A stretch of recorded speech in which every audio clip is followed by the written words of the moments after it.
Contract तो बहुत दूर की बात है, तुम एक माइनर के साथ अग्रीमेंट भी नहीं कर सकता है, because N agreement with a minor is void ab initio. Rule number 2, क्या तुम एक माइनर को उसका माइनॉरिटी प्लीड करने के लिए रोक सकते हो? नहीं। No estoppel, you can not stop a minor to plead his minority. Rule number 3, इज ratifications allowed in case of minors agreement? No, ratification is not allowed in case of minors agreement। मतलब अगर एक minor ने अपने बचपन के time पे कोई प्रकार का अग्रीमेंट किया था, तो उस अग्रीमेंट का अप्रूवल वो at the time of majority भी देता है। उस अग्रीमेंट का अप्रूवल वो at the time of majority भी देता है, फिर भी वो अप्रूवल वैलिड माना जाएगा नहीं, because that ratified agreement is dependent upon the old agreement. When the old agreement is void ab initio, the ratified agreement will also be void ab initio. So we have completed 3 points. Point number 1 बोलता है agreement with the minor is void ab initio. Point number 2 बोलता है no ratification in case of minors agreement. Point number 3 बोलता है no estoppel in case of a minor to plead his minority. Rule number 4, minor can be a beneficiary. Minor can be a beneficiary. मतलब law क्या बोलता है? Law बोलता है कि अगर ऐसा कोई कॉन्ट्रैक्ट है which is for the benefits of the minor, ऐसा कोई कॉन्ट्रैक्ट है which is for the benefits of the minor, तो that contract is valid contract. तुम माइनर के साथ कोई प्रकार का कॉन्ट्रैक्ट एंटर नहीं कर सकता है, बट अगर उस कॉन्ट्रैक्ट के कारण अगर माइनर को कुछ फायदा हो रहा है ना, तो वो कॉन्ट्रैक्ट को वैलिड माना जाएगा। जनरली वो कॉन्ट्रैक्ट माइनर खुद एंटर नहीं करता है, that contract will be entered through the guardians of the minor, that is the guardians who are been appointed by the court. So can a minor himself enter into a contract? No, no, no, but the guardians of the minor can enter into a contract on behalf of the minor, provided those contracts which are been entered are entered for the benefits of the minor. For example, अगर आप लोग by chance एक TV serial देखता है that is Tarak Mehta का उल्टा चश्मा, तो उसमें एक पूरा का पूरा माइनर लोगों का गैंग था which was called as Tappu Sena. अब याद करो, वो टप्पू सेना जब सब टीवी वालों के साथ काम कर रहा था, तो कहने से वो पूरा का पूरा टप्पू सेना का सब चैनल लोगों के साथ, सब टीवी वालों के साथ कोई कॉन्ट्रैक्ट हुआ रहेगा? अब वो कॉन्ट्रैक्ट क्या टप्पू सेना ने खुद ने एंटर किया रहेगा? नहीं, बट कैन आई से वो कॉन्ट्रैक्ट टप्पू सेना के गार्डियंस, दैट इज उनके पेरेंट्स ने टप्पू सेना के बिहाफ पे वो सब टीवी वालों के साथ कॉन्ट्रैक्ट एंटर किया रहेगा? तो can a guardian enter into a contract on behalf of a minor? Yes, yes, provided it is done for the benefits of the minor. अरे तुम खुद का बात करो ना, कहने से आप लोगों के पास भी कोई ना कोई प्रकार का बैंक अकाउंट होएगा। ये बैंक अकाउंट क्या तुम लोग ने एक दो दिन पहले खोला था? नहीं, सालों पहले बैंक अकाउंट खुला गया रहेगा। बट कहने से बैंक अकाउंट तुम्हारे पेरेंट्स ने तुम्हारे लिए एक बैंकर के साथ एंटर किया था। It was a contract entered by your parents on your behalf with that banker, because that was done again for your benefits. So if there is any contract which is for the benefits of the minor, then that contract will be considered as a valid contract. Generally can you have a contract with a minor? No, because contract तो दूर का बात है, हम एक minor के साथ agreement भी नहीं कर सकता है। N agreement with the minor is void ab initio. However, if that contract is for the benefits of the minor, then that contract will be considered as a valid contract, provided such contract is entered by the guardians of the minor. Are you sure? Are you sure?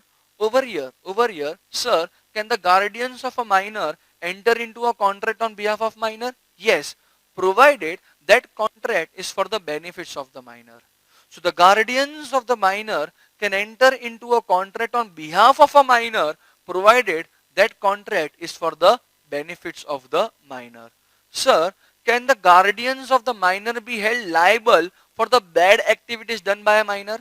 Sir, अगर minor ने by chance murder किया है तो उसके माँ बाप को सजा मिलेगा क्या? नहीं। Guardians can enter into a contract on behalf of a minor, but guardians cannot be held liable for the bad activities done by a minor. अगर एक माइनर ने रेप किया है तो क्या तुम उसके बाप को सजा देगा? क्या तुम उसकी मम्मी को बोलेगा चलो जेल में जाओ? नहीं। The guardians cannot be held liable for the bad activities done by a minor. But yes, the guardians are allowed to enter into a contract on behalf of a minor, provided that contract is entered for the benefits of the minor. Are you sure? Sir अगर by chance हमने minor को कोई भी प्रकार life का basic necessary supply किया है, अगर आपने माइनर को लाइफ का कोई बेसिक नेसेसरी सप्लाई किया है, तो in that case you are a person having a right to claim that expenses from that person. याद करो ना, कल हम लोग ने पढ़ा था क्वासी कॉन्ट्रैक्ट के अंदर section number 68, right to recover money paid for necessary supplied. अगर एक एडल्ट ने एक माइनर को के बेसिक नेसेसरी सप्लाई किए हैं, तो that adult is having a right to claim back the money which he has incurred in order to supply that basic necessaries to that minor. But you can recover that money not from the minor but from the property of the minor. You can recover that money from the property of the minor. For example, यहाँ पर एक अनाथ बच्चा है जिसका उम्र है around 15 years. Can I say वो माइनर है? मैं having an age of 29 years, मैंने उस बच्चे को लाइफ के बेसिक नेसेसरी सप्लाई किए, खाने के लिए खाना दिलाया, रहने के लिए शेल्टर दिया, पढ़ाई करने का खर्चा, मेडिकल एक्सपेंसेस, ये सब मैंने उसके बिहाफ पे इंकर किया। Now can I recover that amount from that minor? No, मैं उस माइनर के पास से इंकर नहीं कर सकता, वो माइनर के पास से मैं पैसा नहीं मांग सकता है, मैं वो पैसा ले सकता है from the property of that minor. You cannot make that person personally liable. You can recover the money from the property of that minor. Are you sure? जब भी मैं किसी को बेसिक नेसेसरी सप्लाई करेगा तो उसके लिए दो कंडीशंस को ध्यान में रखना। कंडीशन नंबर 1, मैंने जो भी बेसिक नेसेसरी सप्लाई किया है वो रीजनेबल होना चाहिए। वो क्या होना चाहिए? रीजनेबल। फॉर एग्जाम्पल, मैंने उसको खाना खाने के लिए एक प्लेट दिया, तो प्लेट नॉर्मल प्लेट होना चाहिए। I can not supply him a gold plated plate. समझ रहे हो क्या? Over here, whatever are the basic necessaries which I am supplying to a minor, those basic necessaries should be in a reasonable nature. अच्छा, those basic necessaries उस minor के पास अगर abundant है, बहुत सारा ज्यादा है, तो मेरे को सप्लाई करने का जरूरत ही नहीं है। फॉर एग्जाम्पल, इस माइनर के पास बहुत सारा खाना पड़ा है, फिर भी मैं उसको खाना पहुंचा रहा है, तो भैया I don't have a right to recover the money for that food which I have supplied, which he already has in abundance. So over here, I am having a right to recover the money which I have incurred for the basic necessaries supplied, provided whatever are the basic necessaries supplied are reasonable in nature, and those basic necessaries that minor was not having in abundance. Sir, do you have a right to recover the money which you have supplied the basic necessaries? Yes, I have a right to recover the money from that minor. No, I have a right to recover the money from the property of that minor for the basic necessaries which I have supplied to that minor.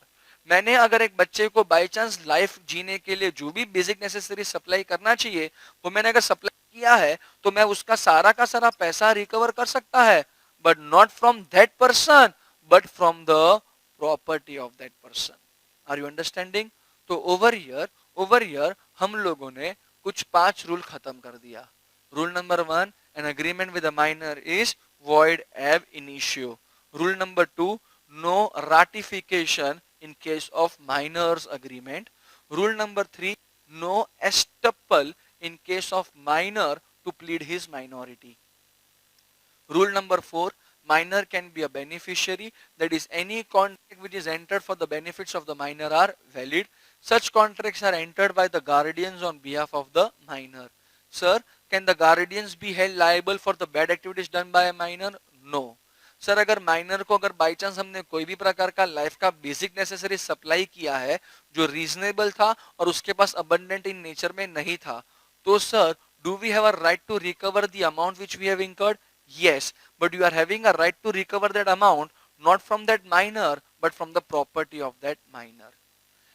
Next rule बोलता है कि minor कभी भी एक partnership firm का partner नहीं बन सकता है। अरे बॉस, अगर मुझे एक पार्टनरशिप फर्म का पार्टनर बनना है तो कैन ऐसे मुझे पार्टनरशिप अग्रीमेंट एंटर करना पड़ता है?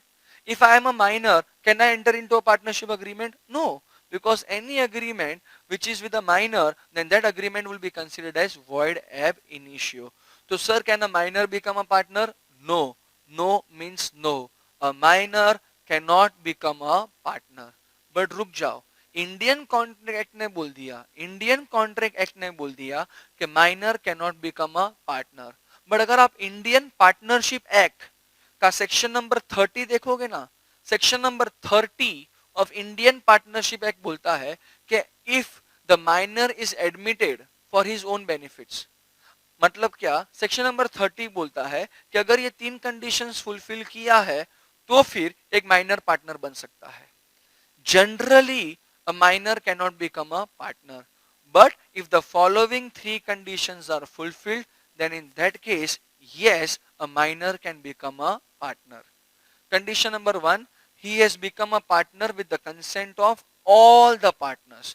मतलब उस फर्म में जितने भी पार्टनर्स थे, अगर उन सारे के सारे पार्टनर्स का कंसेंट है, मतलब अगर वो सारे के सारे पार्टनर्स ने परमिशन दिया है, तो ही एक माइनर उस फर्म का पार्टनर बन सकता है. Condition number two, he should be admitted into the firm only for the benefits. मतलब माइनर को सिर्फ और सिर्फ मजा मिलना चाहिए, उसको फर्म के पास से कोई भी प्रकार का सजा मिलना चाहिए नहीं. Rule number three, he should be admitted as a partner only for the time being he is a minor. जब तक वो माइनर है तब तक ही उसको पार्टनरशिप ऑफर करना है, उसके बाद उसको पार्टनरशिप में सम निकाल देगा. मतलब he will be a partner only for the time being he is a minor. If these three conditions are been fulfilled, then only a minor can become a partner. अगर अगर अगर मैंने आपको जनरल क्वेश्चन पूछा, can a minor become a partner, तो आप उसका answer क्या दोगे? नो. बट अगर मैंने बोला कि ये तीन कंडीशंस फुलफिल हुआ है, फिर उसका आंसर क्या आएगा? Yes. For example, Kunal Shah having an age of 16 years. Kunal Shah is having an age of 16 years. Am I a major person or a minor person? I am a minor person. Being a minor, can I become a partner? No. Generally, no. I cannot become a partner in a partnership firm.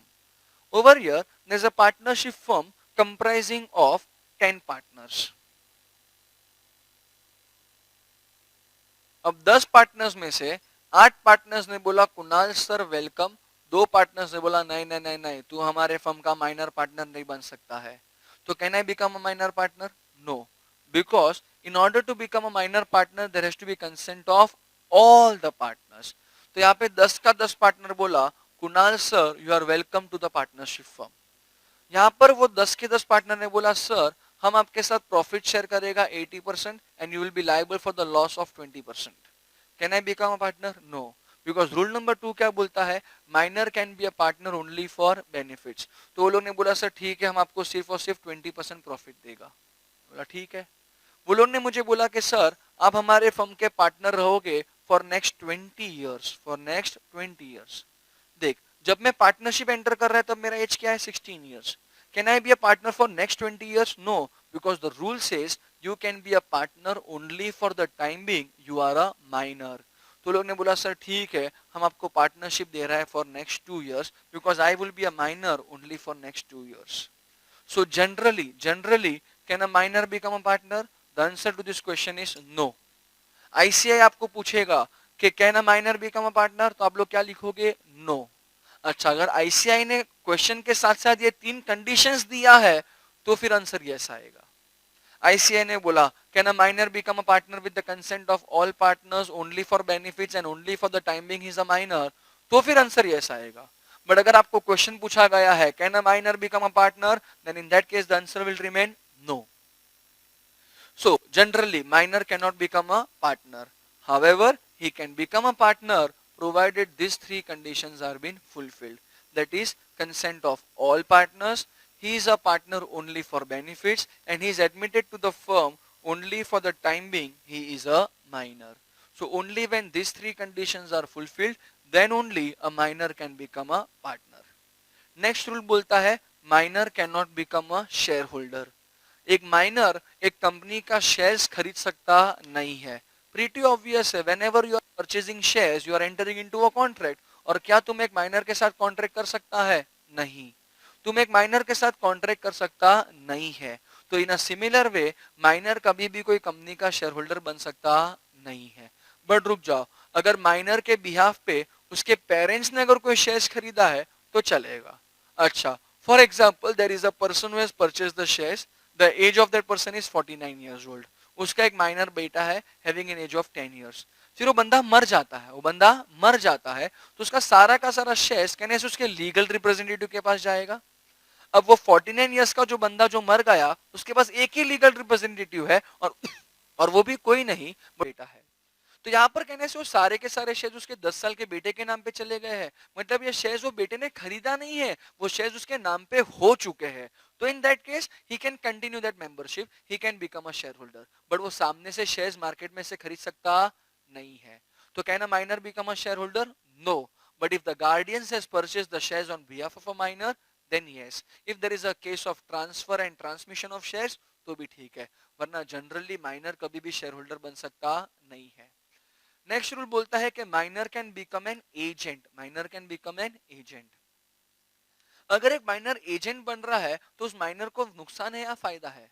Agent बनेगा तो उसको तो फायदा ही होने वाला है। Anything which is done for the benefits of a minor then it is valid. तो law बोलता है माइनर एक एजेंट बन सकता है, बट अगर आपने माइनर को एजेंट रखा है फिर वो माइनर काम करेगा या कोई भी प्रकार का कांड करेगा, लायबिलिटी हमेशा उसके प्रिंसिपल के पास रहेगा। Who is an agent? Agent एक ऐसा पर्सन होता है जो किसी और के लिए काम करता है। अच्छा, जिसके लिए काम किया गया है उसको हम बोलता है principal. Agent is a work done, agent is a person who does work for someone else. The person for whom the work is done is called as a principal। हमेशा एजेंट एक प्रिंसिपल के हिसाब से काम करता है। Can I से I am taking lectures on behalf of JK sir, तो मैं जेके सर का कौन है? एजेंट। तो जेके सर मेरे कौन है? प्रिंसिपल। अगर जेके सर ने मुझे बोला है कि Kunal Shah go and take lectures for law for the students of May 20 and November 20, तो मैं कौन सा लेक्चर्स लूंगा? लॉ का, which is applicable for May 20 and November 20 batch. अगर बाय चांस मैंने अकाउंट्स का लेक्चर्स लेने का चालू किया तो can JK sir hold me liable? Yes, because I have done an activity which was beyond my authority. Over here मैं एक मेजर है, जेके सर भी मेजर है। Being a major person I can act as an agent, I can also act as a principal. Over here मैं अगर मेरे principal के हिसाब से काम नहीं करेगा तो प्रिंसिपल मेरा बैंड बजाएगा। बट अगर बाय चांस मेरा प्रिंसिपल एक ऐसा एजेंट रखा जो माइनर है, माइनर एजेंट तो बन सकता है। For example JK sir appointed Kunal sir as an agent. Kunal sir is having an age of 16 years, तो कहने से जेके सर ने एक माइनर को एजेंट अपॉइंट किया है। अब जेके सर ने उस माइनर एजेंट को बोला कि go and take lectures for law, तो बेचारा लेक्चर्स किसका लेगा? लॉ का लेगा। बट अगर उस माइनर ने बाय चांस अकाउंट्स का लेक्चर लिया तो क्या जेके सर उस माइनर एजेंट को पनिश कर सकता है? नहीं। अगर बाय चांस आपने एक माइनर को एजेंट रखा है तो इन दैट केस वो माइनर काम करेगा या कांड करेगा, कुछ भी करेगा, लायबिलिटी हमेशा प्रिंसिपल के पास रहेगा। लॉ ने बोला है तुम माइनर को एजेंट अपॉइंट कर सकते हो, प्रैक्टिकल लाइफ में कोई करेगा क्या? नहीं। अरे तुम लोग भी तो माइनर है, तुमको किसी ने कभी एजेंट के रूप में अपॉइंट किया है क्या? नहीं। लॉ ने प्रोविजन बना के रखा है कि अगर माइनर को एजेंट बनाया गया तो चलेगा, फिर इन दैट केस वो माइनर एजेंट कुछ भी प्रकार का काम करेगा या कुछ भी प्रकार का कांड करेगा, लायबिलिटी हमेशा प्रिंसिपल के पास रहेगा। Are you sure? Next rule बोलता है minor is liable for torts. What are torts? Torts are something which is a civil wrong, wrong which is a civil wrong, मतलब तुमने कोई क्रिमिनल एक्टिविटी नहीं किया है, तुमने कोई प्रकार का सिविल लायबिलिटी लाया है। फॉर एग्जाम्पल एक माइनर है having an age of 15 years, उसने इंडिया के नेशनल फ्लैग को फाड़ दिया। भैया ये प्रकार, ये जो तूने किया वो गलत किया है, तो ऐसा कोई सिविल रॉन्ग किया है तो हम तेरे को लायबल करेगा। तो minor will be liable, minor will be liable for a civil tort, that is a wrong which is done as per a civil liability, उसके लिए उसके पास liability रहेगा। Over year minor can not B insolvent, एक minor कभी भी insolvent हो सकता नहीं है। इंसॉल्वेंट कब होएगा? जब उसने कोई लोन लिया है। सबसे पहले माइनर को लोन ले सबसे पहले माइनर कोई लोन ले ही नहीं सकता है। Any loan if taken by minor it is void ab initio. तो सबसे पहले माइनर कोई लोन ले सकता नहीं है, वो कभी भी कोई डेट्स ले नहीं सकता है।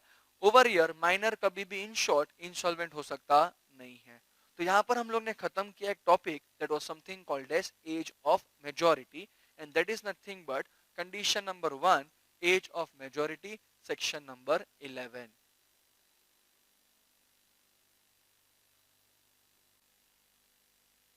So we have completed the first condition, that was age of majority. Let us go on to the second condition, that is sound mind. Sound mind, law बोलता है promiser and promisee both the parties should be of sound mind.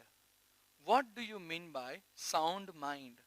अगर आप सोच रहा है कि sound mind का मतलब होता है माइंड में साउंड बजना चाहिए, तो you are an example of unsound mind.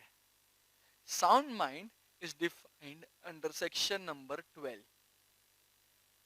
Section number 12 of Indian Contract Act 1872 defines sound mind.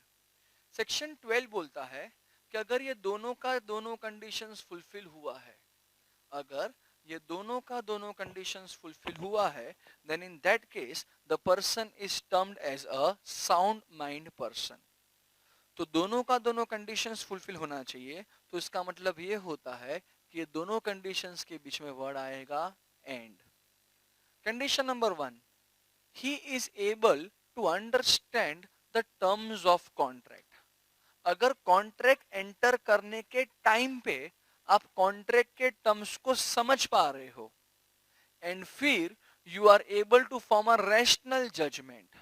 After understanding the terms of contract, you are able to form a rational judgment, then you are a person to be considered of sound mind. तो sound mind का मतलब क्या होता है? He is able to understand the terms of contract and he is also able to form a rational judgment. Rational judgment का मतलब क्या होता है? You are able to take a decision what is good and what is bad. अगर आप ऐसा कोई rational judgement ले पा रहे हो, तो you are a person considered of sound mind. Sir, ये दोनों का दोनों कंडीशन कब फुलफिल करना है? कॉन्ट्रैक्ट एंटर करने के टाइम पे या कॉन्ट्रैक्ट एंटर हो जाने के बाद? Pretty obvious. Both the conditions should be fulfilled at the time when you enter into a contract. जब आप कॉन्ट्रैक्ट एंटर कर रहे हो, तब you should be of sound mind. Sir, contract enter किया था तब साउंड माइंड का था, फिर उसके बाद अगर कोई बंदा अनसाउंड माइंड का हो जाएगा तो in that case the contract becomes void, that is it is impossible to perform that contract. Over here, sound mind is defined under section number 12. What do you mean by sound mind? He is able to understand the terms of the contract and he is able to form a rational judgment. For example, अगर मैंने आपको बोला कि you are a chartered accountant and I am going to give you a salary of rupees 10 crores per annum. 10 crore का पगार आपको मिलेगा and उसके लिए आपको मेरे लिए काम करना पड़ेगा. You will be working for me, I will be your employer, you will be my employee, I will pay you a salary of rupees 10 crores per annum. काम बहुत सिंपल है. You are being asked to work 23 hours a day for my company. दिन का 23 घंटा तुम मेरे company के लिए काम करेगा. 1 घंटा जो मिलता है उसमें तुम आराम कर सकता है या तो तुम तभी घर पे जा सकता है.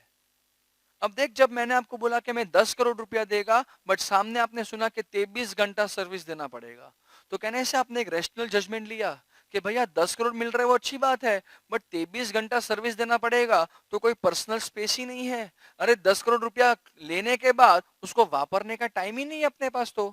तो यहाँ पर तुम ये सर्विस एक्सेप्ट कर रहे हो या नहीं कर रहे हो?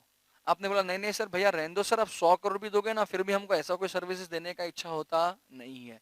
अगर आपने ऐसा कोई डिसीजन लिया तो you are a person to be considered of sound mind. You are a person considered of a sound mind. So sound mind का मतलब होता है you are able to understand the terms of contract and you are also able to form a rational judgement. ये दोनों का दोनों condition fulfil कौन करेगा? ये दोनों का दोनों कंडीशन फुलफिल करेगा promiser as well as promisee. Both the parties should be of sound mind. Are you understanding? Sound mind is defined under section number 12. Can I say section number 12 is one of the condition of section number 11? Wherein section number 11 itself is one of the condition for section number 10. 12 11 की जरूरत है, 11 10 की जरूरत है. 10 क्या है?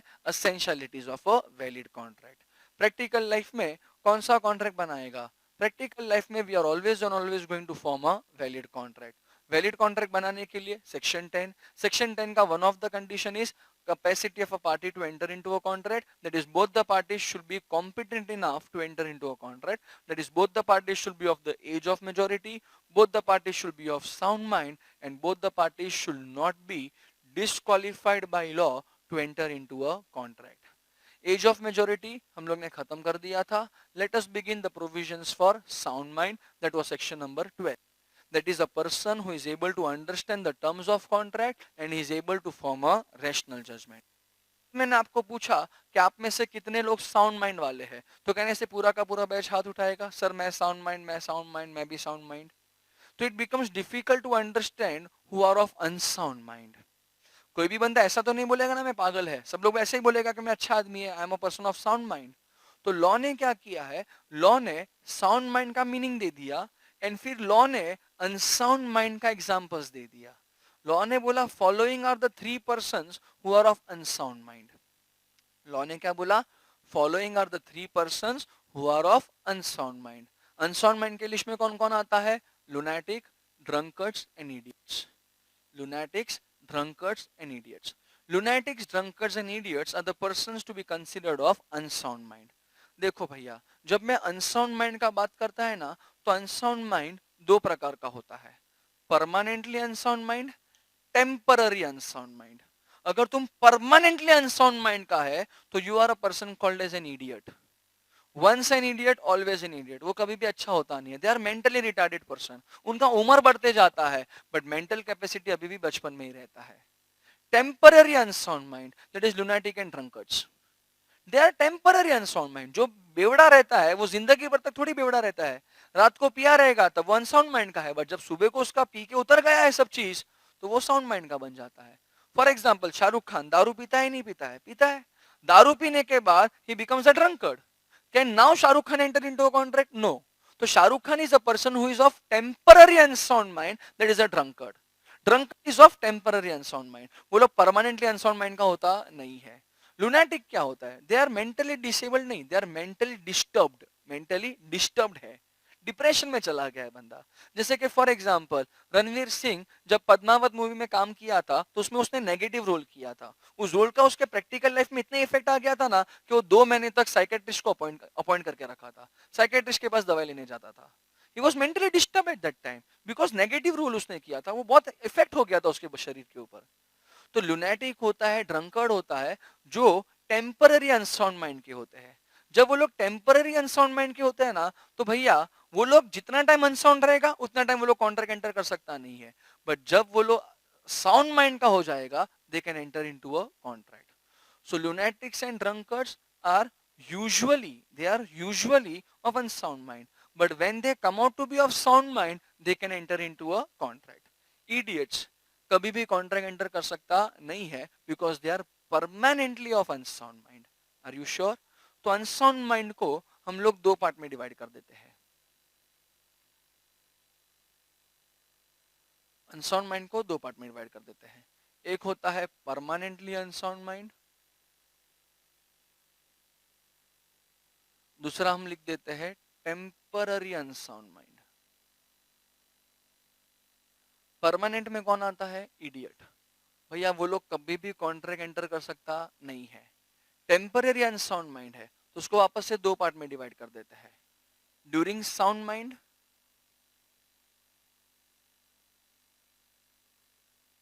they can enter into a contract. Other time when they are unsound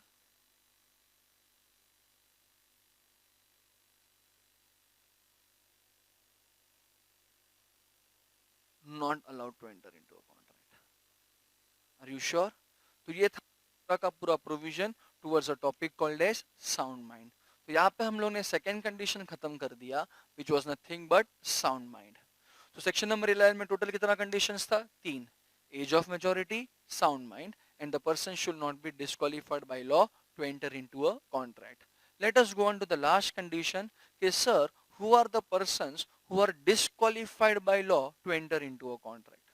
यहाँ पर लॉ ने सामने से एक लिस्ट दे दिया है. लॉ ने बोला है कि following are the 5 persons who are disqualified by law to enter into a contract. ये 5 लोगों के साथ तुम कॉन्ट्रैक्ट एंटर करने का नहीं. सबसे पहले आता है alien enemy. What do you mean bye alien enemy? Alien enemy का मतलब होता है दुश्मन, तुम्हारे कंट्री का दुश्मन. दुश्मनी कब होता है मालूम है? It happens only at the time of war. It happens only at the time of war. फिलहाल इंडिया पाकिस्तान के बीच में कोई वॉर चालू है क्या? नहीं। अगर इंडिया पाकिस्तान के बीच में फिलहाल कोई वॉर नहीं चालू है तो India and Pakistan are right now considered as alien friends. अच्छा, अगर इंडिया पाकिस्तान के बीच में वॉर चालू हो गया तो they will be considered as alien enemies. तो क्या you can enter into a contract with the Pakistani? No, because each and every citizen of Pakistan will be considered as an alien enemy. Right now I entered a contract with Shoaib Akhtar of Pakistan. Right now there is no war between India and Pakistan, तो मेरे और शोएब अख्तर का जो contract है वो valid माना जाएगा, because Shoaib Akhtar is not considered as an alien enemy. हमने कॉन्ट्रैक्ट एंटर कर दिया बट अभी तक परफॉर्म करना बाकी है, तो can I say it is an executory contract. और उसी दौरान इंडिया पाकिस्तान के बीच में वॉर चालू हो गया, तो can I say in that case मेरे और शोएब का जो कॉन्ट्रैक्ट है वो डैश बन जाएगा, वॉइड बन जाएगा, because it will be impossible to perform that contract. Are you understanding? जब हमने कॉन्ट्रैक्ट एंटर किया था तब वॉर नहीं था, तब इट वॉज वैलिड। बट अगर अभी वॉर चालू हो गया तो the contract will get converted into a void contract. So you can never ever have a contract with an alien enemy, that is a person with whose country our country is having a war. Second आता है convicted person, मतलब the person who is under imprisonment. जो बंदा jail में बैठा है तुम उसके साथ कॉन्ट्रैक्ट कर सकता नहीं है। Right now Sanjay Dutt jail में बैठा है क्या? नहीं। तो right now can you have a contract with Sanjay Dutt? Yes. But कुछ पहले मैंने संजय कॉन्ट्रैक्ट किया था तब वो जेल में नहीं था, बट वो कॉन्ट्रैक्ट का परफॉर्मेंस बाकी था और उसी टाइम पे वो जेल में चला गया, तो मेरे और संजय दत्त का कॉन्ट्रैक्ट क्या हो जाएगा? Void.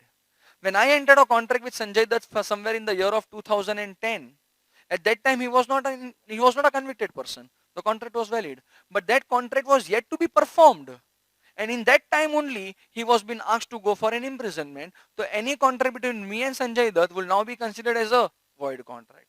Are you understanding? Salman Khan right now, he's not convicted, he's accused. There's a difference between accused and convicted. Court ने बोला है कि सलमान खान ने कांड किया है, नहीं, अभी तक कोर्ट ने नहीं बोला है, कोर्ट ने अभी तक कोई जजमेंट नहीं दिया है, तो सलमान खान के ऊपर सिर्फ और सिर्फ उंगली उठाई गई है कि वो अक्यूज्ड है कि उसने राजस्थान में जाकर कोई प्रोटेक्टेड वाइल्ड एनिमल्स का मर्डर किया था, उसने उसको किल किया था, वो अक्यूजन है उसके ऊपर, बट अभी तक वो चीज अभी तक प्रूफ हुआ नहीं है। बट जिस दिन अगर वो प्रूफ हो जाएगा तो कहने से वो चीज सीधा का सीधा कन्विक्टेड में आ जाएगा, तो सलमान खान को जेल हो जाएगा, तो हम लोग सलमान खान के साथ कॉन्ट्रैक्ट एंटर कर सकता नहीं है। फिलहाल कर सकते हो, बट एक बार वो जेल में चला जाएगा फिर उसके साथ कॉन्ट्रैक्ट एंटर कर सकते नहीं हो। सर आज मैंने सलमान खान के साथ कॉन्ट्रैक्ट एंटर किया, कल उसको जेल हो गया, तो तुमने जो भी कॉन्ट्रैक्ट एंटर किया था ना वो कॉन्ट्रैक्ट डैश हो जाएगा, void. It is impossible to perform. Are you sure? Next आता है इंसॉल्वेंट। इंसॉल्वेंट का मतलब होता है एक ऐसा बंदा whose liabilities are more than his assets।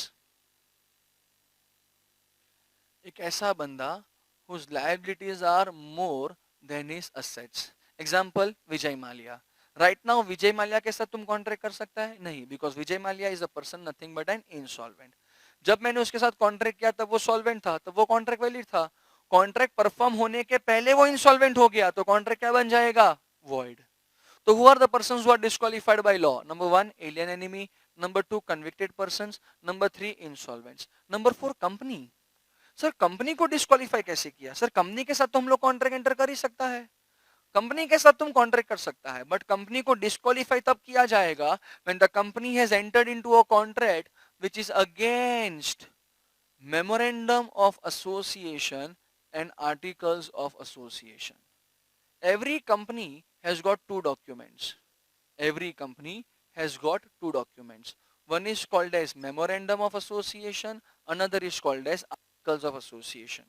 Each and every company is been mandatorily been asked to fulfill the provisions of MOA and AOA. A company can never ever do something against MOA, something against AOA. JK Shah education private limited, हमारे company के MOA में लिखा है कि हम लोग सिर्फ और सिर्फ एजुकेशनल कॉन्ट्रैक्ट्स एंटर करेगा, तो our company is allowed to enter into contracts only of education. One fine day our company entered into a contract of insurance, allowed not allowed? Not allowed, because for that contract we are violating our MOA. So for that contract our company is disqualified by law to enter into a contract. So can you enter a contract with a company? Yes, provided it is within the purview of MOA and AOA. whenever a company does a contract which is against MOA and AOA, then for that contract, the company will be disqualified by law to enter into a contract.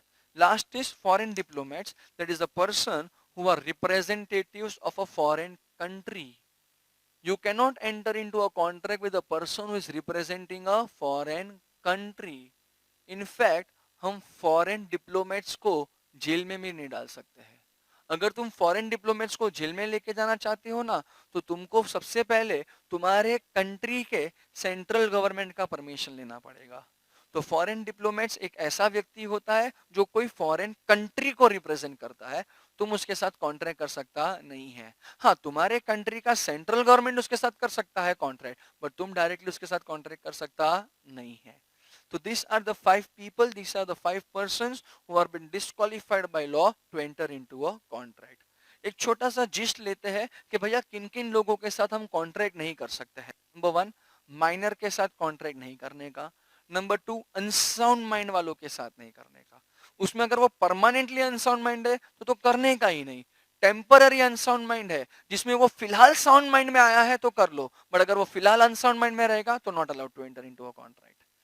अच्छा, persons who are disqualified by law, this is for example alien enemies, convicted persons, insolvent हो गया, company when it is doing something which is against MO and AOA, and foreign diplomats. Are you sure? So this was your entire topic towards point number D, that was capacity of a party to enter into a contract. Which means हम लोग ने यहाँ पर section number 10 के point number D को खत्म कर दिया, that is fourth provision को खत्म कर दिया. Are you sure? Yes.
Yes, friends, let us begin the next provision, that is consideration.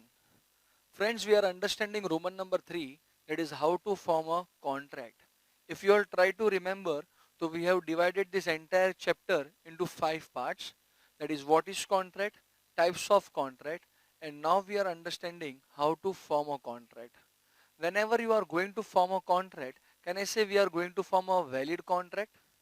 In order to form a valid contract, we require to fulfill the provisions of section number 10. Section number 10 deals with essentialities of a valid contract. See friends, there are total 8 essentialities required in order to form a valid contract. Out of these total 8 essentialities, we have successfully completed 4 of them. That is proper offer, proper acceptance, intention to create legal relations, capacity of a party to enter into a contract.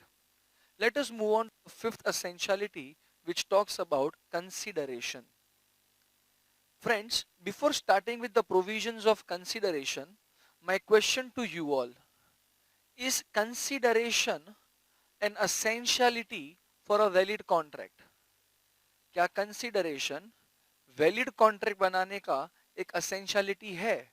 Answer me in yes और नो। I know you will all say yes, because sir आपने तो लिखा है essentialities of valid contract में point number E consideration. सच बताओ ना फ्रेंड्स, तो consideration is actually not the essentiality of a valid contract. Consideration is not the essentiality of a valid contract.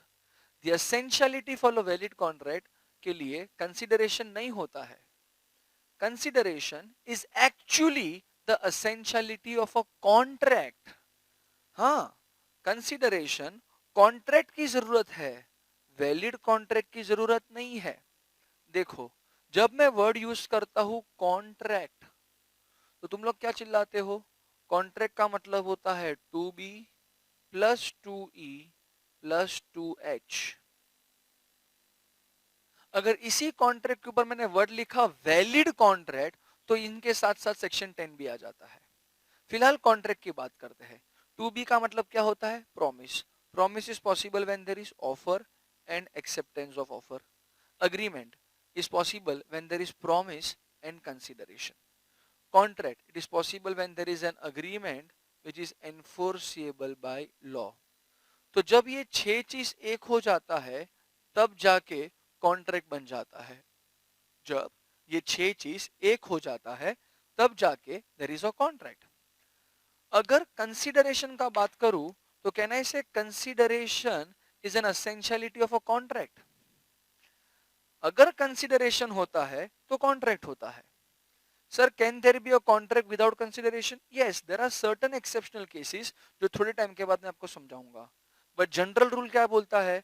अगर कंसीडरेशन नहीं होएगा तो अग्रीमेंट नहीं बनेगा, अग्रीमेंट नहीं बनेगा तो कॉन्ट्रैक्ट नहीं बनेगा। तो रूल है no consideration no contract, no consideration no contract. तो consideration is actually the essentiality of a contract and not the essentiality of a valid contract. Sir अगर consideration valid contract का essentiality नहीं है तो आपने लिखा क्यों है? क्योंकि मुझे आपको समझाना है lawful consideration. In fact, lawful consideration is the essentiality of a valid contract. मैं आप लोगों को लॉफुल कंसिडरेशन तब समझा सकता है, मैं आपको लॉफुल कंसिडरेशन तब समझा सकता है जब आपको कंसिडरेशन समझता है। जैसे कि फॉर एग्जांपल अगर मैं बोलूं ऑफर, तो कैन आई से offer is the requirement of a contract, but proper offer is the requirement of a valid contract. अगर मैं बोलूं एक्सेप्टेंस, तो acceptance is the requirement of a contract, proper acceptance is the requirement of a valid contract. So in a similar way, consideration is the requirement of a contract, whereas lawful consideration is the requirement of a valid contract. तो क्या consideration valid contract के लिए चाहिए कि फिर वो contract के लिए चाहिए? Fast. Very good. तो consideration is the essentiality of a contract and not of a valid contract. Valid contract बनाने के लिए क्या चाहिए? Lawful consideration. But lawful consideration तब समझा सकता है जब आपको सबसे पहले समझता रहेगा what do you mean by consideration. So before understanding lawful consideration, we need to understand consideration. So let us begin our journey for point number E, that is consideration. Consideration को लैटिन वर्ड्स में quid pro क्यो बोला जाता है। Latin words में क्या बोला जाता है? क्विड प्रो क्यो।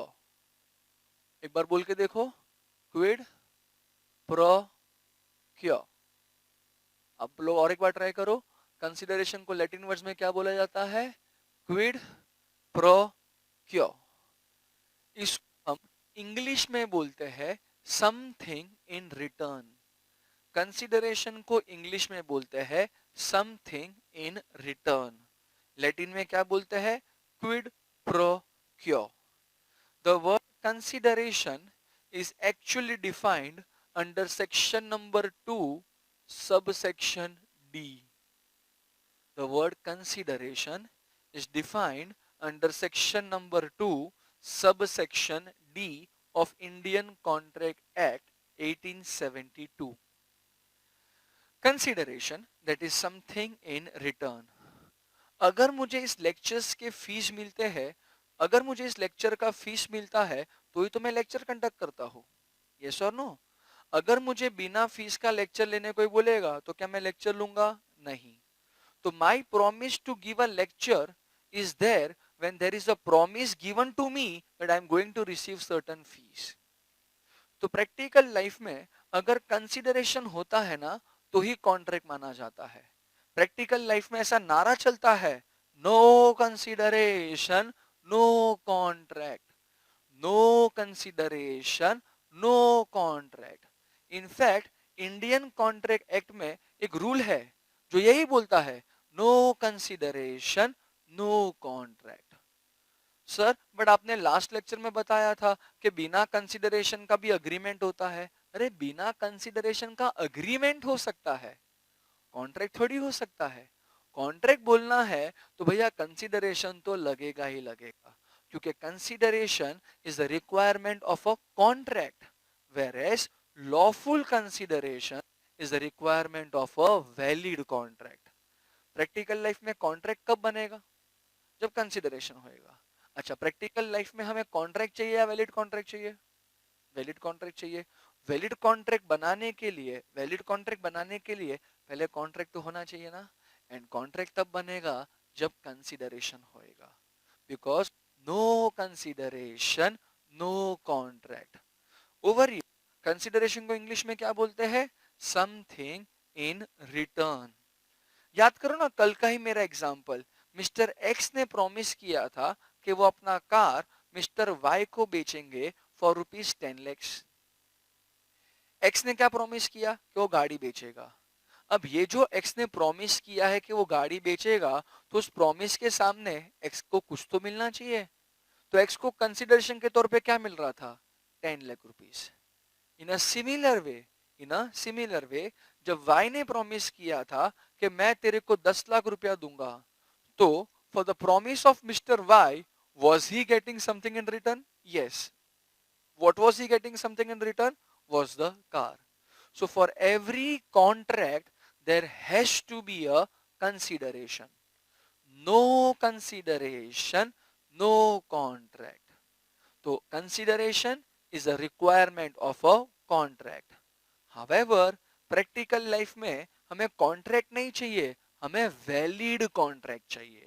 एंड वैलिड कॉन्ट्रैक्ट बनाने के लिए we require lawful consideration. But lawful consideration पढ़ने से पहले हमें पढ़ना पड़ेगा what do you mean by consideration. Are you sure? तो फ्रेंड्स, यहाँ पर मैंने कंसिडरेशन के लिए कुछ 9 रूल्स लिखे हैं। ये 9 के 9 रूल्स आपको याद रहने चाहिए, बिकॉज एग्जामिनर आपको पूछ सकता है write down a short note on consideration. So when an examiner is going to ask you a short note on consideration, then this will be the part of the answer. So all these 9 points are very important because all of them are discussing something towards consideration. अगर आपको ये 9 का 9 point समझ में आ जाएगा तो हमारा एक पूरा का पूरा टॉपिक कंसिडरेशन खत्म हो जाएगा। Are you sure? तो let us begin our journey for the topic called as consideration. सबसे पहला रूल देखो क्या बोलता है। सबसे पहला रूल बोलता है consideration moves as per the desire of promisor. Law क्या बोलता है कि consideration will always and always move as per the desire of promiser. हमेशा कंसिडरेशन प्रोमिसर डिसाइड करता है। It is the promisor at whose desire the consideration will be moving. तो rule number 1 क्या है? Consideration moves as per the desire of promisor. Example देता हूं। For example याद करो, एक्स ने ऑफर दिया था वाई को। एक्स ने बोला था, hey Y, would you like to buy my car for ₹10 lakhs? तो अगर x ने ऑफर दिया था तो x कौन है? ऑफरर। तो y कौन है? ऑफरी। ऑफर सुनने के बाद y बोला yes yes I am interested to buy your car for ₹10 lakhs। तो कहना इसे y ने x के ऑफर को एक्सेप्ट कर लिया, तब जाके x एंड y के बीच में एक प्रॉमिस हुआ है। Now if there is a promise, तो can I say in that case x who was acting as an offerer will now act as an promiser, y who was acting as an offeree will now act as a promisee।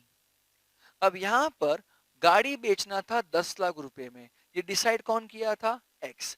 X कौन है? Promisor.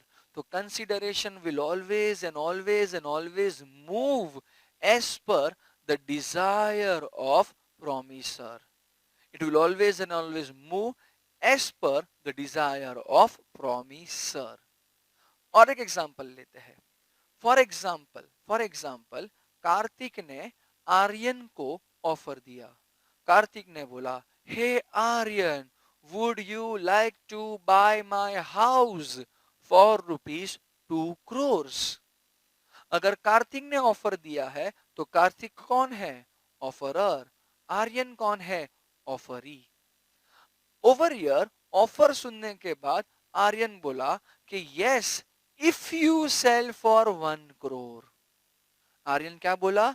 Yes if you sell for 1 crore। मतलब आर्यन ने कार्तिक के offer को accept किया, but with a condition कि भैया अगर तू 1 करोड़ में घर बेचेगा तो मैं वो घर खरीदने के लिए रेडी हूं।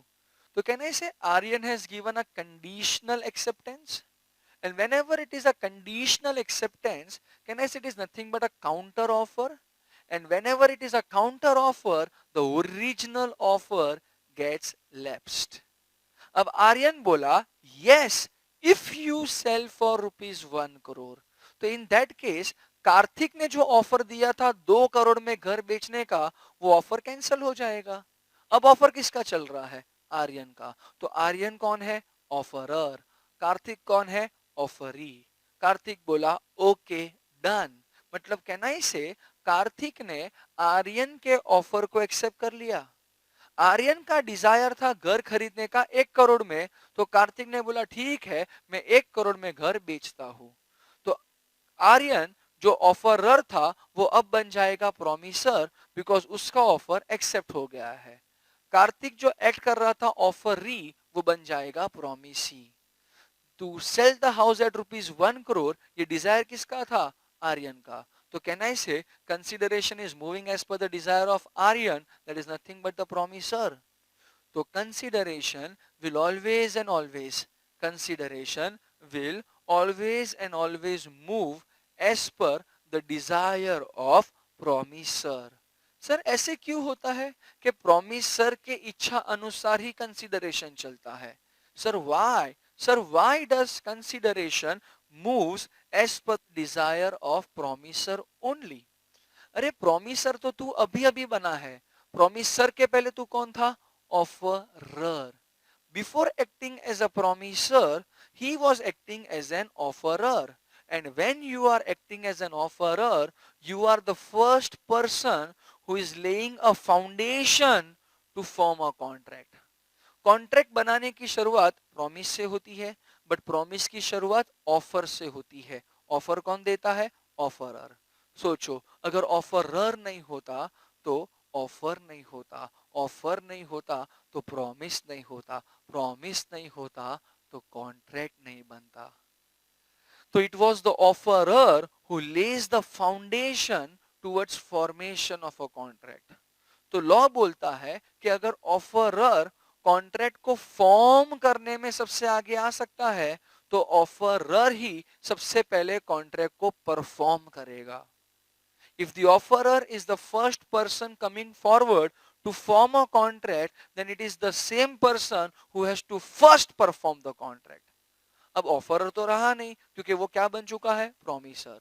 तो प्रोमिसर एंड प्रोमिसी, ये दोनों में से सबसे पहले परफॉर्म कौन करेगा? प्रोमिसर। सर सबसे पहले प्रोमिसर परफॉर्म क्यों करेगा? Because before acting as a promisor he was acting as an offeror, and when he was acting as an offeror he was the first person who had laid the foundation to form a contract. And if you are the first person coming forward to form a contract, then you should be the first person who should perform the contract. तो contract में कितना parties होता है? दो. One is promisor, another is promisee. In both of them who will perform first? Promisor, later on promisee. जल्दी से याद करो. In a contract there are two parties. One is a promisor, another is a promisee.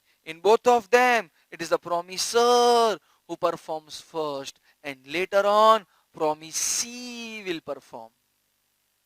याद करो example x and Y वाला. जब x ने offer दिया था कि मैं मेरा गाड़ी तुझे बेचूंगा, तो एक्स ने प्रॉमिस किया गाड़ी बेचने का, वाई ने प्रॉमिस किया 10 लाख पे करने का. अब एक्स एंड वाई दोनों में से सबसे पहले परफॉर्म कौन करेगा? Mister x, because he was the first person who had come forward to form a contract. Then he will be the first person who must first perform the contract. Are you sure? So out of promiser and promisee, who performs first? Promiser. तो promiser को मैं बोल दूंगा कि you are a party of obligation. promiser को मैं क्या बोल दूंगा? Party of obligation. वापस से promiser को मैं क्या बोल दूंगा? Party of obligation. सर अपने प्रोमिसर को पार्टी ऑफ ऑब्लिगेशन क्यों बोला? Because it is the duty of the promisor, it is the duty of the promisor to perform first. Sir promisor का ड्यूटी क्यों है? बिकॉज प्रोमिसर के पहले वो कौन था? Offeror. And when he was acting as an offeror, it was he who had the first step for formation of the contract. अगर contract की शुरुआत सबसे पहले तू करता है, तो कॉन्ट्रैक्ट को भी सबसे पहले परफॉर्म तू ही करेगा. अगर मैंने प्रोमिसर को पार्टी ऑफ ऑब्लिगेशन बताया, तो इन दैट केस मैं प्रोमिसी को पार्टी ऑफ राइट्स बताऊंगा. प्रोमिसी को क्या बताऊंगा मैं? Party of rights. तो promisor is a party of obligation, promisee is a party of rights. Out of both of them, who will perform first? Promiser. अगर promiser सबसे पहले कॉन्ट्रैक्ट को परफॉर्म करेगा, तो कंसिडरेशन तो उसी के हिसाब से चलेगा ना. तो rule number 1, consideration will always and always move as per the desire of promiser, because promiser is a party of obligation. Why? Because before acting as a promiser, he was acting as an offerer. And when he was acting as an offerer, it was the offerer who laid the foundation stone to form a contract. अगर offeror सबसे पहले contract को form करता है, वही बंदा सबसे पहले कॉन्ट्रैक्ट को परफॉर्म भी करेगा. Are you sure? अगर सबसे पहले परफॉर्म वही करेगा, तो कंसिडरेशन उसी के हिसाब से चलेगा. तो rule number 1, consideration will always and always move as per the desire of promiser. ऐसा कोई कॉन्ट्रैक्ट है जिसमें कंसिडरेशन प्रोमिसर के हिसाब से नहीं चल रहा है, consideration is moving as per the desire of any other person, then it is not a contract. It is not a contract. Because consideration का rule क्या है? It should always and always move as per the desire of promiser. It happened in case of Durga Prasad versus Baldev. It happened in case of Durga Prasad versus Baldev. ये दोनों के बीच में एक contract था, and in this contract the consideration was moving as per the desire of district collector. District collector के हिसाब से कंसिडरेशन चल रहा था. तो भैया सबसे पहले ये दोनों के बीच में कंसिडरेशन का रूल सेटिस्फाई हुआ नहीं है, तो कंसिडरेशन नहीं है, तो दोनों के बीच में वैलिड कॉन्ट्रैक्ट माना जाएगा नहीं. तो ऑलवेज एंड ऑलवेज कंसिडरेशन होना चाहिए. हाँ जी, अगर कंसिडरेशन है तो ही कॉन्ट्रैक्ट है. तो कॉन्ट्रैक्ट बनाने के लिए can I say we require consideration?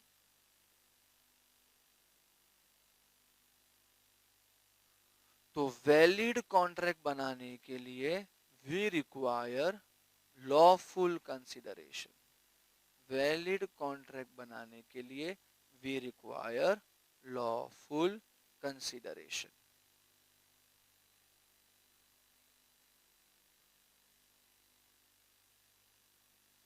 Are you sure? Lawful consideration कब पढ़ाया जाएगा? जब आपको सबसे पहले क्या आता है? कंसिडरेशन. तो वी स्टार्टेड विथ कंसिडरेशन, जिसमें सबसे पहला रूल क्या था? Consideration will always and always move as per the desire of promisor. Why? Because promisor is the party of obligation. Promisor के पहले वो कौन था? ऑफरर था.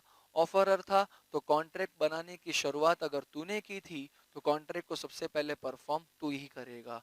सो it is the duty of the promisor to perform first. जिसके लिए मैंने बोला कि promisor is a party of obligation. अगर प्रोमिसर सबसे पहले परफॉर्म करेगा तो कंसिडरेशन उसी के हिसाब से चलेगा. तो उसके लिए हम लोग ने रूल बना दिया कि consideration must move as per the desire of promisor. Let us go on to the next rule, which is very important, which says consideration can pass from promisee or any other person. Consideration decide कौन करता है? Promisor. फिर वो consideration अगर promisee ने pay किया तो भी चलेगा, प्रोमिसी के बिहाफ पे अगर एनी अदर पर्सन ने भी पे किया तो भी चलेगा. एनी अदर पर्सन का मतलब हो जाता है स्ट्रेंजर. ओवर ईयर एक्स ने डिजायर दिखाया कि वो अपना गाड़ी वाई को बेचेगा for rupees 10 lakhs. X is the promisor, Y is the promisee. X का डिजायर था 10 लाख में गाड़ी बेचने का. तो is consideration moving as per the desire of promisor? Yes. Over here X and Y में से सबसे पहले परफॉर्म कौन करेगा? X, because he was the offeror. Then it is his duty to perform first. Over here X ने गाड़ी दे दिया. अब वाई का क्या ड्यूटी बनता है? 10 लाख पे करने का. अगर 10 लाख रुपया वाई ने पे किया तो भी चलेगा, बट अगर ये 10 लाख रुपया वाई के बिहाफ पे वाई की अगर कोई दोस्त ने पे किया तो भी चलेगा. If wife pays that 10 lakh rupees to X, it is fine. But on behalf of Y, if his friends are paying 10 lakh rupees to X, that is also fine. Because what is more important for X? For X, more important is Y? No. More important is 10 lakhs. Whether that 10 lakhs is given by Y or any other person, X does not have any kind of issues. So consideration can be paid either by the promisee or any other person. Sir, can there be a stranger to a consideration? Yes. जब मैं any other person बोलता है तो वो कौन होता है? Stranger. Sir, can consideration move as per the desire of a stranger? No. Consideration will always and always move as per the desire of promiser only. But sir, can that consideration be paid by the promisee or any other person? Yes. It can be paid by a stranger or any other person. But it will always and always move as per the desire of promiser only. Sir अगर consideration कोई stranger ने decide किया, not allowed. Sir अगर consideration किसी stranger ने pay किया, allowed. There can be a stranger to a consideration, but consideration will never move as per the desire of a stranger. Are you sure? It happened in a case study called as Chinnaiya versus Ramayya, a very important case study. That is Chinnaiya versus Ramayya. यहाँ पर मैंने चिन्नैया बनाया है. Chinnaiah is acting as an uncle. यहाँ पर मैंने रमैया बना दिया. Ramaiah is acting as a niece. मतलब in short, it is a case study of Chacha with her Bhatiji. Chinnaiah is the चाचा, रमैया is the भतीजी. दोनों के बीच में है पप्पा. किसका पप्पा? रमैया का पप्पा.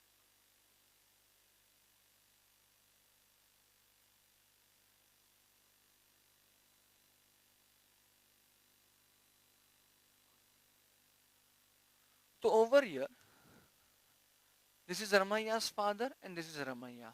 So what's the relationship between them? Father and daughter. This father is having a elder brother called as Chinnaiya. So what's the relationship between Chinnaiya and this father? The relationship is of brother-brother. Over here, father daughter. Over here, brother brother. Chinnaya is the elder brother, father is the younger one, and Ramaiya is nothing but the niece of that Chinnaya. यहाँ पर ये जो father है ना, वो बहुत अमीर father है, बहुत मतलब बहुत अमीर फादर है. वन फाइन डे ये फादर का तबीयत खराब हो गया. ही केम टू नो कि वो बहुत कम दिनों का मेहमान है. तो डैडी ने अपने बड़े भैया चिन्नैया को बुलाया एंड अपनी बेटी रमैया को बुलाया. यहाँ पर डैडी ने रमैया को बोला, अरे बेटी रमैया, मेरे मरने के बाद क्या मेरा पूरा प्रॉपर्टी मैं तेरे नाम पे कर दूं? तो कहने से father has given an offer. अब ये जो लड़की है ना रमैया, वो थोड़ी लालची औरत है. वो बोला, हाँ पापा, आपके मरने के बाद पूरा प्रॉपर्टी मेरे नाम पे कर देना चलेगा. फादर ने बोला, यार मेरा पूरा प्रॉपर्टी मैं तेरे नाम पे तो कर देगा, but with one condition. See father had given an offer ना, ऑफर के अंदर कंडीशंस चलेगा, एक्सेप्टेंस के अंदर कंडीशंस नहीं चलेगा. तो रमैया ने बोला, व्हाट आर द कंडीशंस? तो फादर ने बोला, जब तक मैं जिंदा है तब तक मैं मेरे भाई चिन्नैया को हर महीने 2000 रुपीज का एन्यूटी पे करता है. गरीब भाई है मेरा, उसका घर चलता है मेरे कारण, तो मैं हर महीने उसको 2000 रुपया पे कर देता है. तो प्रॉमिस कर रमैया, मेरे मरने के बाद तू वो 2000 रुपया तेरे चाचा को हर महीने पे करेगी. रमैया बोली, ठीक है, आपके मरने के बाद पूरा प्रॉपर्टी अगर मुझे दे दोगे तो मैं 2000 रुपया हर महीने चाचा चिन्नैया को पे करूंगी.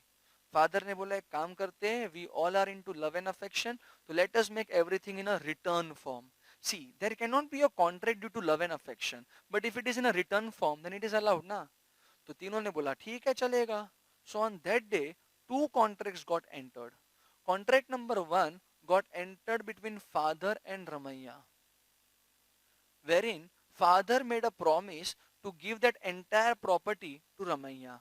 So can I say this is contract number 1, and as per this contract, father is acting as the promisor and Ramaiya is acting as the promisee. On that same day, another contract got entered between Ramaiya and Chinnaiya, wherein Ramaiya gave a promise to Uncle Chinnaiya कि मैं हर महीने आपको 2000 रुपया पे करेगी once I get the property from my father. So in this contract number 2,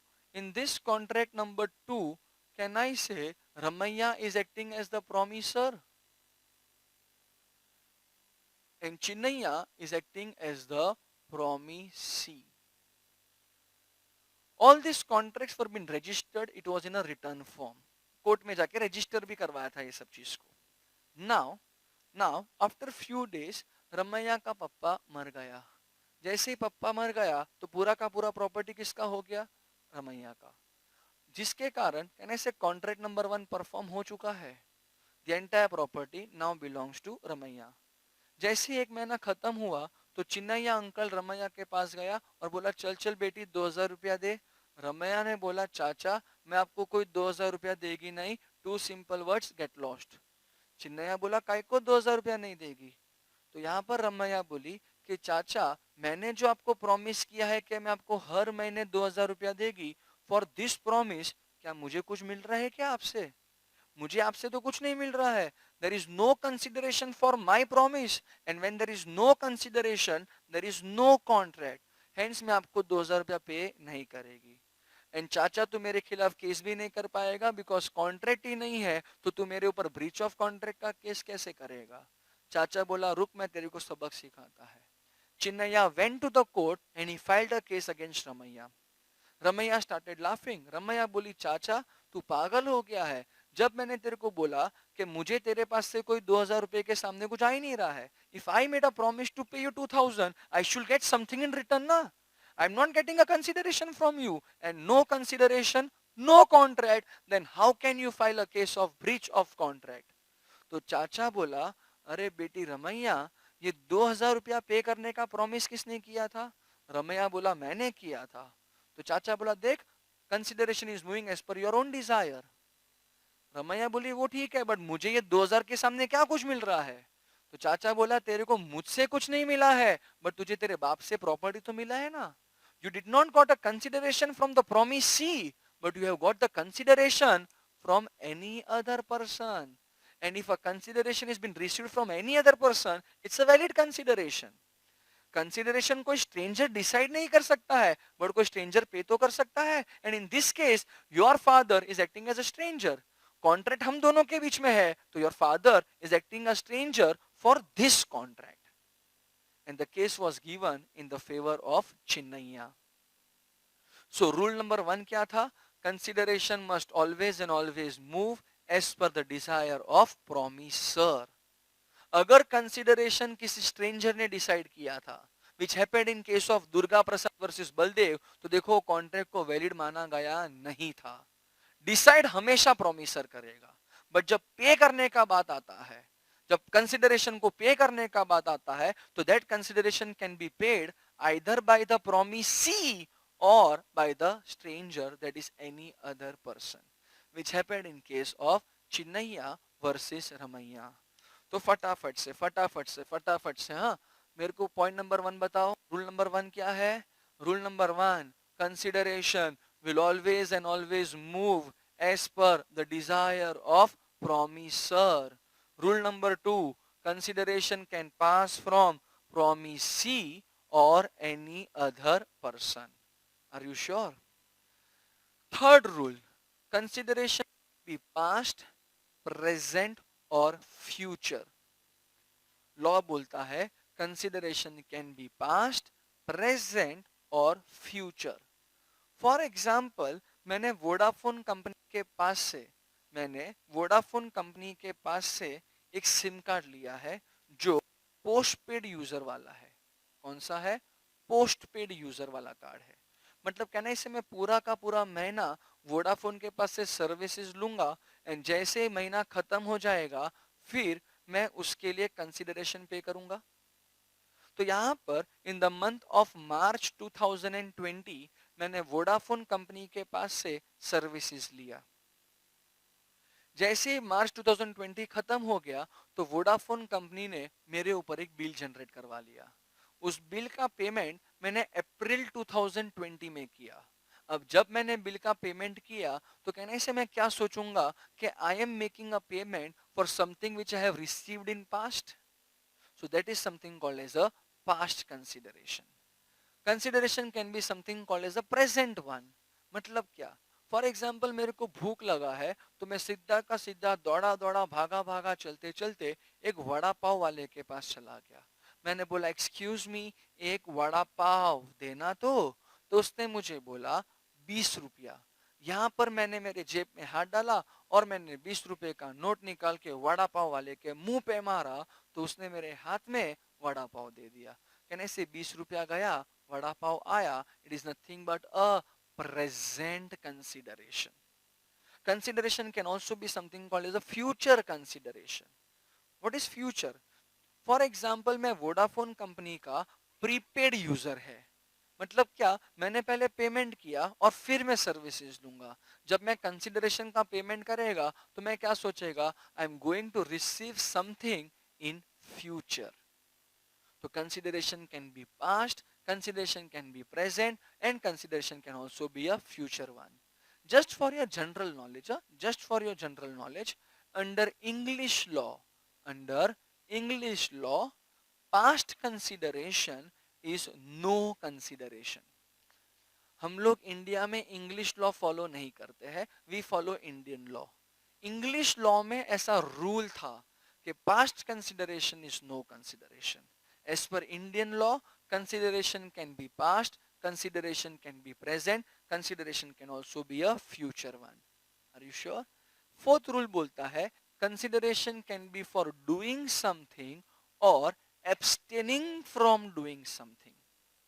consideration या तो कुछ करने के लिए भी हो सकता है, या तो कुछ ना करने के लिए भी हो सकता है. मतलब क्या? कंसिडरेशन कुछ करने के लिए हो सकता है, मतलब it is a positive one. कुछ ना करने के लिए हो सकता है, मतलब it is a negative one. तो रूल नंबर 4 बोलता है कि कंसिडरेशन पॉजिटिव भी हो सकता है, या तो कंसिडरेशन नेगेटिव भी हो सकता है. Consideration can be for doing something, or consideration can be done for abstaining from doing something. For example x ने जब वाई को बोला था कि मैं गाड़ी बेचूंगा, तो वाई ने बोला ठीक है, मैं तेरे को 10 लाख दूंगा. तो ओवर ईयर वाई ने जो प्रॉमिस किया 10 लाख रुपया देने का, can I say it was for doing something. If X gives the car, then Y pays the 10 lakh rupees. तो consideration can be for doing something. For example मैंने आपको बोल दिया कि मैं आपको 100 करोड़ रुपया दूंगा अगर आपने मेरे खिलाफ केस नहीं किया. तो if you don't file a case against me, then I will pay you 10 crore rupees. Over here I am making a promise to pay you 10 crores if you don't file a case against me. So this consideration of 10 crores is I am giving you for not doing something, that is abstaining from doing something. कुछ ना करने के लिए मैं आपको consideration दे रहा हूं. तो कंसिडरेशन कुछ करने के लिए भी हो सकता है, कंसिडरेशन कुछ ना करने के लिए भी हो सकता है. तो consideration can either be a positive one और it can either be a negative one. Are you sure? तो यहां पर हमने खत्म किया कंसिडरेशन के 4 रूल्स. रूल नंबर 1 क्या था? Consideration moves as per the desire of promisor. Rule number 2, consideration can pass from promisee or any other person. Rule number 3 क्या था? Consideration can be past, present or future. Rule number 4 क्या था? Consideration can be for doing something or abstaining from doing something. Are you sure? Let us go on to the next rule, that is rule number 5, which says consideration must be real and not illusory. What is illusory? Imaginary. Law बोलता है consideration must not be for something which is out of imagination. It must be for something which is real and not for something which is imaginary. अगर मैंने आपको बोला कि if you intersect 2 parallel lines, then I will pay you 5 crores. You intersect 2 parallel lines and I will pay you 5 crores. Can I say it is imaginary to intersect 2 parallel lines? So I am making you a promise to pay 5 crores for doing something which is imaginary. So this is not a valid consideration. Consideration must be there for doing something which is real and not for something which is illusory. मैंने बोला I will pay you 10 crores if you bring dinosaurs to this earth. अरे धरती पे dinosaurs वापस लाना एक प्रकार का इमेजिनेशन है, इसके लिए कंसिडरेशन नहीं हो सकता है. कंसिडरेशन कोई इल्यूजरी वाली चीजों के लिए नहीं हो सकता है. Consideration must be there for something which is real and not for something which is illusory. One fine day एक लड़का लड़की को प्रपोज करता है और बोलता है कि इफ यू मैरी मी तो मैं तेरे लिए चांद तारे तोड़ के लाऊंगा. अरे व्हाट नॉनसेंस यार, चांद तारे तू कहां से तोड़ के ला सकता है? कैन आई से this is only and only something which is imagination. So in order to get married, you are giving a consideration of chand and tare. This is not possible. So consideration must be there for something which is real and not for something which is illusory. ये था आपका rule number 5. That is, consideration must be real and not illusory in nature. Next rule बोलता है consideration even if इनएडुक्वेट. मतलब अगर consideration कम होएगा, sufficient नहीं होएगा तो भी चलेगा. देखो कंसिडरेशन का मतलब क्या होता है? Something in return. क्या वो समथिंग को डिफाइन किया गया है ना? समथिंग तो कुछ भी हो सकता है. फॉर एग्जाम्पल मेरे पास ये घड़ी है जिसका मार्केट वैल्यू है 29,000 रुपीज. मुझे मेरा घड़ी बेचने का है तो मैंने डिसाइड किया कि ये घड़ी मैं बेचूंगा 150 रुपये में. चलेगा क्या? सर 29,000 का आप सिर्फ 150 रुपए में बेचेगा? अरे देखना तू, I made a promise to sell the watch. For promise to sell the watch, what am I getting something in return? 150 rupees. Am I getting something in return? Yes. तो इट्स अ वैलिड कंसिडरेशन. तो consideration कम हो या ज्यादा हो उसका question नहीं होता है, कंसिडरेशन होना चाहिए. कंसिडरेशन इवन इफ इनएडुक्वेट, मतलब अगर कंसिडरेशन कम भी है, थोड़ा कम है, बहुत कम है तो भी चलेगा, बट कुछ तो है ना. कंसिडरेशन का मतलब क्या होता है? समथिंग इन रिटर्न, और वो समथिंग तो कुछ भी हो सकता है। तो कंसिडरेशन को कभी भी वैल्यू मत करो कि इतना रुपया आना ही चाहिए, इतने में तो होना ही चाहिए। नो, कंसिडरेशन ज्यादा रहेगा तो भी चलेगा, कम रहेगा तो भी चलेगा। तो consideration even if inadequate, consideration even if inadequate, it is valid. मतलब अगर कंसिडरेशन एडुक्वेट नहीं होएगा, if it is not adequate, then also it is allowed. Are you sure? Next rule बोलता है consideration must not be something a person is bound to do. You can not demand a consideration for your existing obligation. मैंने ये lectures conduct करने के लिए जेके sir के पास से fees already ले लिया है। I have already received the consideration from JK sir. तो कहने से अभी लेक्चर लेना मेरा ऑब्लिगेशन बन जाता है। 60% मैंने लेक्चर्स ले लिया है। अनदर 40% के लिए मैं बोला सर मैं लेक्चर्स नहीं लूंगा, if you want me to continue for the lectures please pay me 10 lakh rupees मोर। ठीक है सर बोलेगा, तो इसके पहले जो मैंने तेरे को पैसा दिया था वो नाचने का दिया था क्या? वो भी तो मैंने लेक्चर्स का ही दिया था। जब मैंने तेरे को लेक्चर्स का पेमेंट ऑलरेडी कर दिया है तो तू मेरे पास से वापस से पेमेंट मांग सकता नहीं है। तो can I demand a consideration for my existing obligation? No, you can not demand a consideration for your existing obligation. तुम लोगों ने जेके शाह क्लासेस में पूरा का पूरा फीस पे कर दिया है। हमने आपको सारे के सारे लेक्चर्स करवा दिए हैं, सिर्फ लॉ के 2 लेक्चर्स बाकी है। और वो 2 लेक्चर्स को करने के लिए मैंने स्टूडेंट्स को बोल दिया पर हेड 1000 रुपया लगेगा तो ही 2 लेक्चर्स लूंगा। तो तुम लोग क्या बोलेगा, सर इसके पहले जो फीस दिया था वो किस काम का दिया था? वो 2 लेक्चर्स भी उस फीस में इंक्लूड होता ही होता है, तो अब हम लोग के पास से अलग से 1000 रुपया मांग सकता नहीं है। तो you can not demand a consideration for something which is your existing obligation. Are you sure? Are you sure? So consideration must not be something a person is bound to do. Consideration must be different from your existing obligation. तुम्हारा जो existing duties होता है उससे हटकर तुम consideration मांग सकते हो, but you cannot demand a consideration for your existing obligations. Are you understanding? तो यहां पर हमने खत्म किए हैं टोटल 7 रूल्स। फटाफट ये 7 रूल्स को देख लेते हैं एक बार। सबसे पहला रूल क्या था? Consideration will always and always move as per the desire of promisor only. क्या कंसिडरेशन कोई स्ट्रेंजर के हिसाब से मूव हो सकता है? नहीं। कोई भी स्ट्रेंजर कंसिडरेशन के बारे में डिसीजन ले सकता नहीं है। Consideration will always and always move as per the desire of promisor only.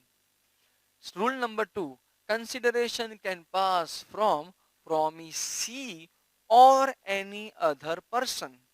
जब मैं बोलूं any other person, तो can I say it is nothing but talking about strangers? Yes or no?